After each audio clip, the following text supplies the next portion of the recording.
শিক্ষা ব্যবস্থাকে ধ্বংস করে দিয়েছে দীপুমণি কি ডাক্তার না, ওকে ওই ডাক্তার না, কিসের ডাক্তার তোমার দেশে দাঁতের, তাকে বানালো শিক্ষামন্ত্রী, একবার বানালো ফরেন মিনিস্টার, আবার আরেকজনকে কারে বানালো নওফল, বাপদাদার 14 গোষ্ঠী, আমি তার নামও শুনি।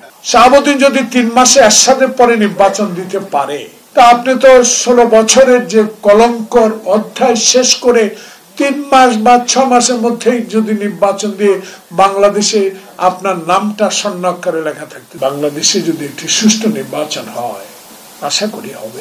সে নির্বাচনের মাধ্যমে যে সরকারি হাসিনার পরে ক্ষমতা বা সরকার গঠন করুক না কেন, সবচেয়ে বেশি অগ্রাধিকার দেওয়া উচিত হবে শিক্ষাকে।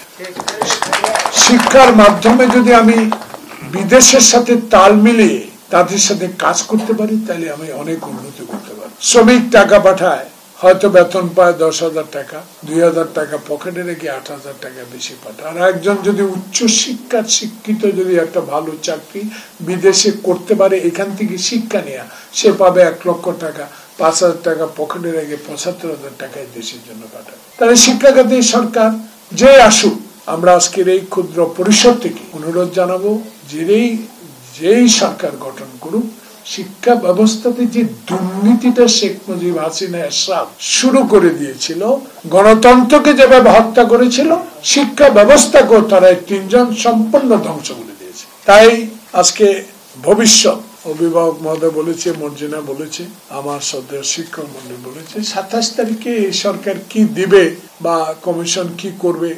এত কমিশন হলো, একটা শিক্ষা কমিশন হওয়া দরকার। আমার মনে একটা শিক্ষা কমিশন হওয়া দরকার, যেটা মিলন সাহেব আমার চেয়ে অনেক ভালো বলতে পারবে, যেহেতু অভিজ্ঞ, সে আমার বয়সের ছোট হলে অনেক অভিজ্ঞ। তার সাথে আমি আমেরিকাতে অনেক মিটিং করেছি, অনেক তার যে শিক্ষা, তার যে ভবিষ্যৎ, সেটা সে পালন করতে কিছুটা পেরেছে। তা আগামীতে ইনশাল্লাহ আমরা সবাই দোয়া করি পাবে, কারণ পাবে এই জন্য দেশে দেখেন গণতন্ত্র কথা যারা মুখে বলতো, শিক্ষার কথা তারা বলতো না।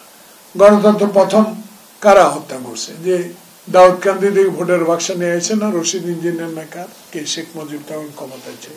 শিক্ষা ব্যবস্থাকে ধ্বংস করে দিয়েছে দীপুমণি কি ডাক্তার না, ওকে ওই ডাক্তার না, কিসের ডাক্তার তোমার দেশে দাঁতের, তাকে বানালো শিক্ষামন্ত্রী, একবার বানালো ফরেন মিনিস্টার, আবার আরেকজনকে কারে বানালো নওফল, বাপদাদার 14 গোষ্ঠী, আমি তার নামও শুনি। তাহলে শিক্ষা খাতে যেভাবে হাসিনা তার বাবা শেখ মুজিব ধ্বংস করেছে, এই 2 জনের আমলে আরো বেশি বেশি শেষ করে দিয়ে। তাই আজকে ডক্টর প্রফেসর মোহাম্মদ ইউনূসের কাছে আমাদের বিনীত অনুরোধ থাকবে, আপনি হয়তোবা আপনার কমিটমেন্ট ইনশাল্লাহ ঠিক থাকবে, রোজার আগে দেশে একটা নির্বাচন হবে, সেই নির্বাচনের প্রস্তুতি নিশ্চয়ই সরকার গ্রহণ করছেন।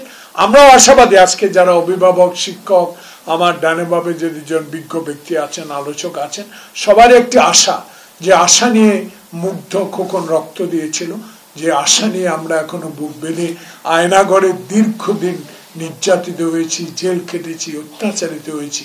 সেই কারণে আমরা আপনার কাছে আশাবাদী, এই বাংলাদেশে একটু দেরি হয়ে গেল, যেন দেরি না হয়, একটু দেরি হয়ে গেল।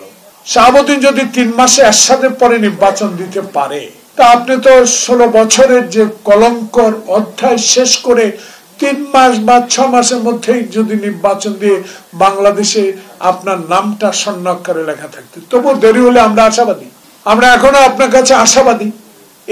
এই অবস্থাগুলো যেটা আজকে আজমিরি আপা বলেছেন বা মিলন বলেছেন, সবক আলোচনা বলেছেন, অভিভাবক বলেছেন, এই সব বিষয় সিদ্ধান্ত নেবে কে? জনপ্রতিনিধি। এটা পার্লামেন্ট হবে, যেই দল বেশি ভোট পাবে, বেশি সংখ্যক এমপি পাবে, তারাই সরকার গঠন করবে। তা আমরা আশাবাদী, যেহেতু আমরা 16 বছর রাস্তায় ছিলাম, আন্দোলন করেছি, মানুষের কথা বলেছি, বিদ্যুতের দাম কেন বাড়লো প্রতিবাদ করেছি, দ্রব্যমূল্যের দাম কেন বাড়লো আমরা প্রতিবাদ করেছি। সেই প্রতিবাদের কারণে আমাদের যে অবদান, আমাদের নেতা তারেক রহমানের যে অবদান ছিল, 10,000 কিলোমিটার দূরে থাকার পরও তার অবদানকে কেউ অস্বীকার করতে পারবেন না। এখন আমরা শুনি কেউ 300 সিট পাবে, কেউ 200 সিট পাবে, কেউ কেউ মনে করছেন, সন্দেহ প্রকাশ করছেন যে নতুন দলের আরো শক্তিশালী না হওয়া পর্যন্ত নির্বাচন হবে না। কিন্তু লন্ডন আলোচনার পর আমার এই রাজনৈতিক কর্মী হিসেবে আমার একটা দৃঢ় বিশ্বাস জন্মিয়েছে, ইনশাল্লাহ রোজার আগেই দেশে ভোট হবে এবং শিক্ষা ব্যবস্থা বলেন, আইন শৃঙ্খলা বলেন, সাংবিধানিক প্রতিষ্ঠানগুলো বলেন, দুদক বলেন, সকল কিছুই নির্ভর করবে আগামীতে যিনি সরকার গঠন করবেন, আগামীতে যিনি বিপুল সংখ্যক এমপি নির্বাচিত একক সংখ্যাগরিষ্ঠ অর্জন করে দেশে একটি সরকার গঠন করবেন। সেই সরকার হবে হাসিনার সকল অত্যাচার অবিচারের দিকে খেয়াল রেখে, সামনের দিকে যেন কোনো অবিচার না হয়, বিচার বিভাগ যেন স্বাধীনভাবে কাজ করতে পারে, সাংবিধানিক প্রতিষ্ঠানগুলো যেন স্বাধীনভাবে কাজ করতে পারে, সেদিকে লক্ষ্য রেখে এগিয়ে যাবেন।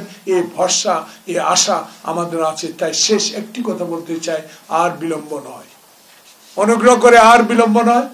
মানুষ কিন্তু হতাশাগ্রস্ত, নির্বাচন হবে কি হবে না, কিন্তু লন্ডন বৈঠকের পর মানুষের মধ্যে যে আশার সঞ্চার হয়েছে, সে আশার আলো যেন নিভে না যায়, ষড়যন্ত্র যাতে না হয়, সেই ষড়যন্ত্রের বিরুদ্ধে সবাই ঐক্যবদ্ধ থাকবেন। সবাইকে ধন্যবাদ।